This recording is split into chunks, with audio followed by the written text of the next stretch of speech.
Uncle, ಏನೋ ಏನೋ ಮಾತಾಡಬೇಕು ಅಂತ ಬಂದ್ರಿ, ನೋಡಿದ್ರೆ ಸುಮ್ಮನೆ ಇದ್ದೀರಾ? ನಿಮ್ಮನ್ನು ನೋಡ್ತಾ ಇದ್ರೆ ವಿಷಯ ಯಾಕೋ ಸೀರಿಯಸ್ ಆಗಿರೋಂಗಿದೆ. ಏನು ಹೇಳಿ? ಆನಂದಪ್ಪ, ಯಾಕೋ ಮನಸ್ಸಲ್ಲಿ ಕಿರಿಕಿರಿ ಕಣ.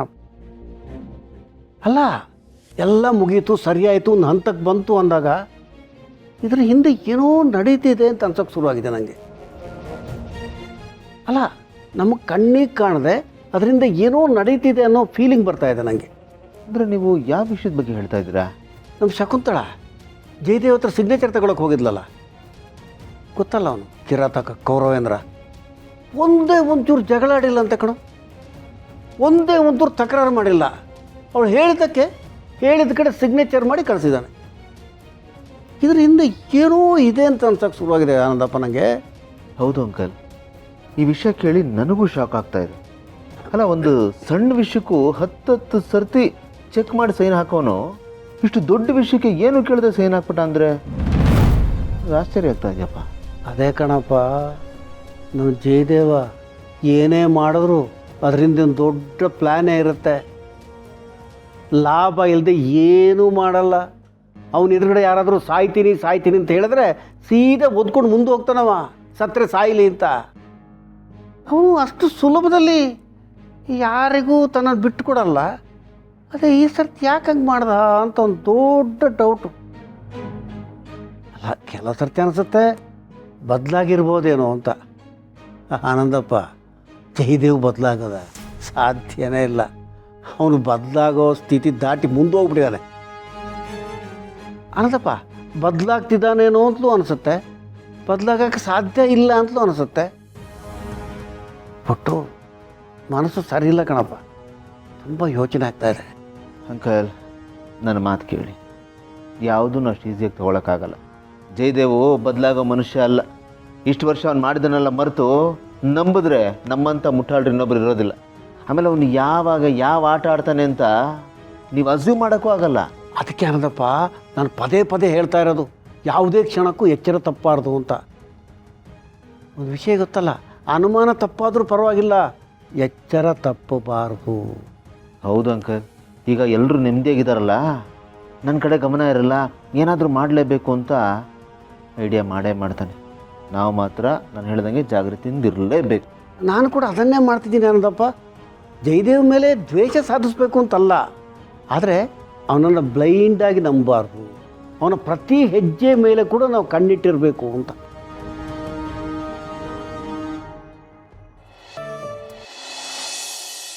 ಇನ್ನು ಮುಂದೆ ನೀನು ಅವಳ ವಿಚಾರದಲ್ಲಿ ಒಂದು ಹೆಜ್ಜೆ ಇಡೋಕ್ಕೆ ಮುಂಚೆ 1000 ಸಲ ಯೋಚನೆ ಮಾಡಬೇಕು. ನೀನು ಒಂದು ತಪ್ಪು ಹೆಜ್ಜೆ ಇಟ್ಟರು ಅದಕ್ಕೆ ತುಂಬ ಬೆಲೆ ತೆರಬೇಕಾಗತ್ತೆ. ಎಷ್ಟು ದಿನ ಹಿಂಗೆ ಸುಮ್ಮನಿರ್ಬೇಕು ಅಂತ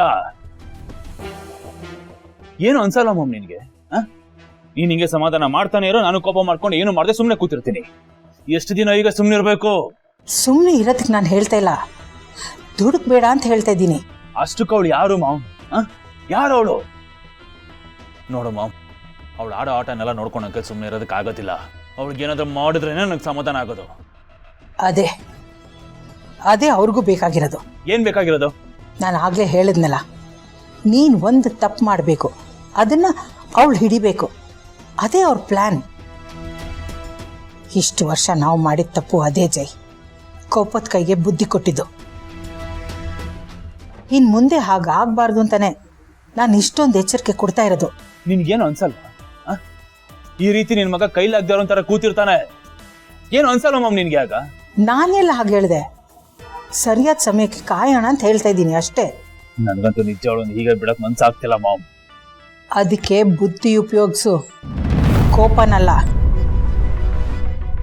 ಈಗ ಅವಳು ಆರ್ಡಿನರಿ ಹೆಣ್ಣಲ್ಲ, ಪೊಲೀಸ್ ಆಫೀಸರ್. ಅದಕ್ಕೋಸ್ಕರನೇ ಅವಳು ಕಾಯ್ತಾ ಇರೋದು. ಪ್ಲೀಸ್, ನಾನು ಹೇಳೋದನ್ನ ಸ್ವಲ್ಪ ಅರ್ಥ ಮಾಡ್ಕೊ. ಸರಿ ಆಯ್ತು, ನೀನ್ ಹೇಳ್ದೆ ಅಂತ ಇದೊಂದು ಸಲ ನಾನು ಸುಮ್ಮನೆ ಇರ್ತೀನಿ. ಅದು ಒಂದ್ ಮಾತು ನೆನ್ಪಿಟ್ಕೊಮ್ಮ ಅಮ್ಮ, ಈ ಲೆಕ್ಕ ಇಲ್ಲಿಗೆ ಮುಗಿಯಲ್ಲ. ಸರಿ, ಈಗ ಅದ್ರ ಬಗ್ಗೆ ಎಲ್ಲ ತಲೆ ಕೆಡಿಸ್ಕೋಬೇಡ, ಸಿಕ್ಕಿದಾಗ ಮಾತಾಡೋಣ.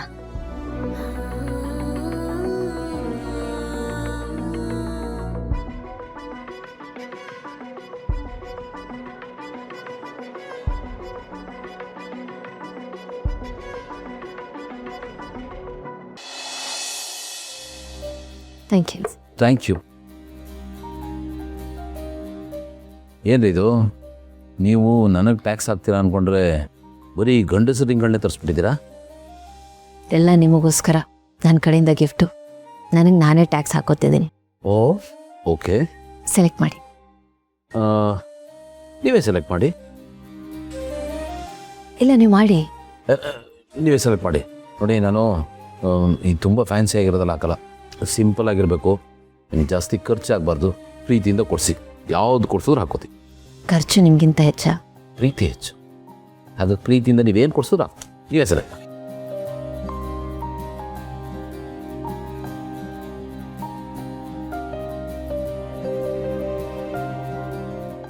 ಇದು ಹೇಗಿದೆ?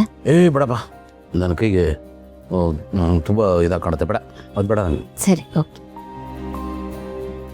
ಅದು ಇದಾ? ಅಲ್ಲ, ಪಕ್ಕದ್ದು. ಇದಾ? ಹಾಂ, ಚೆನ್ನಾಗಿದೆ ಅಲ್ಲ? ನಿಮ್ಗೆ ಇಷ್ಟ ಆಯ್ತಾ?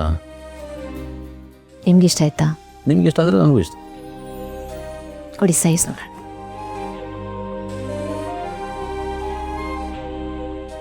ವಾ, ಕರೆಕ್ಟಾಗಿದೆ ಸೈಜು, ಸೂಪರ್. ಗೌತಮರೇ, ಹಾಂ. ಈ ರಿಂಗ್ನ ಯಾವತ್ತೂ ತೆಗಿಯೋಕೆ ಹೋಗ್ಬೇಡಿ. ಈ ರಿಂಗ್ ನಿಮ್ಮ ಕೈಯಲ್ಲಿರುವವರೆಗೂ ನಾನು ನಿಮ್ಮ ಜೊತೆಲೇ ಇದ್ದೀನಿ ಅಂತ ಅರ್ಥ. ರಿಂಗ್ ಅಷ್ಟೇ ಅಲ್ಲ, ಇದು ನನ್ನ ಜೀವ ಅಂತ ಅಂದ್ಕೊಳ್ಳಿ. ನೀವು ಯಾವಾಗಲೂ ನನ್ನ ಜೊತೆನೇ ಇರ್ತೀರಲ್ಲ, ಜೊತೆಗೆ ರಿಂಗು ಅಂದರೆ ಡಬಲ್ ಭೂಮಿಕಾ. ವಾ, ಜಾಕ್ ಪಾಟ್. ಸರಿ, ಬನ್ನಿ ಬಿಲ್ ಮಾಡ್ಸೋಣ. ಒಂದು ನಿಮಿಷ ರೀ, ನೀವು ನನಗೆ ಕೊಡಿಸ್ಬಿಟ್ರಿ, ನಾನು ನಿಮ್ಗೆ ಏನಾದರೂ ಕೊಡಿಸ್ಬೇಕಲ್ಲ? ನನಗೇನು ಬೇಡ. ಏನು ಬೇಡ ಅಂದ್ರೇನು? ಇವತ್ತು ನಿಮ್ಮೊಬ್ಬರದೆಲ್ಲ ಆ್ಯನಿವರ್ಸರಿ, ನಮ್ಮಿಬ್ಬರದು ಆ್ಯನಿವರ್ಸರಿ. ನೀವು ಬೇಡ ಅಂದರೆ ನನಗೂ ಬೇಡ. ಏ ಇರಲಿಲ್ಲ. ಸರಿ, ಇಲ್ಲಿ ಬೇಡ. ಇಲ್ಲೇ ತೊಗೋಬೇಕು. ನೀವು ಏನು ಸೆಲೆಕ್ಟ್ ಮಾಡ್ತೀರಾ ಹೇಳಿ? ನೋಡಿ, ಈ ಸರ ಇದೆ, ನೆಕ್ಲೆಸ್ ಇದೆ, ಒಳ್ಳೆ ಜುಮ್ಕಿ. ಗೌತಮ್ರೆ, ನಿಮಗೆ ಗೊತ್ತಲ್ವಾ ಈ ಗೋಲ್ಡ್ ಸಿಲ್ವರೆಲ್ಲ ನಂಗೆ ಆಗ ಬರಲ್ಲ ಅಂತ. ಸರಿ, ಏನು ಬೇಕು ಹೇಳಿ? ಟೈಮ್ ಕೊಡಿಸಿ. Watch? You mean watch? Okay madam, watch collection ಇದೆಯಾ? Gold watch? ಇಲ್ಲಿ ಬೇಡ, ಗೋಲ್ಡ್ ಬೇಡ. ನೀವು ಕೊಡಿಸ್ಲೇಬೇಕಂದ್ರೆ ಒಂದು ನಾರ್ಮಲ್ ವಾಚ್ ಕೊಡಿಸಿ. ನೀವು ಯಾರು? ಗೌತಮ್ ದಿವಾನ್ ಹೆಂಡ್ತಿ, ಗೋಲ್ಡ್ ವಾಚ್ ಹಾಕೋಬೇಕು. ಸುಮ್ಮನೆ ಮೇಡಮ್, ಇದೊಂದು ಬಿಲ್ ಮಾಡಿಬಿಡಿ.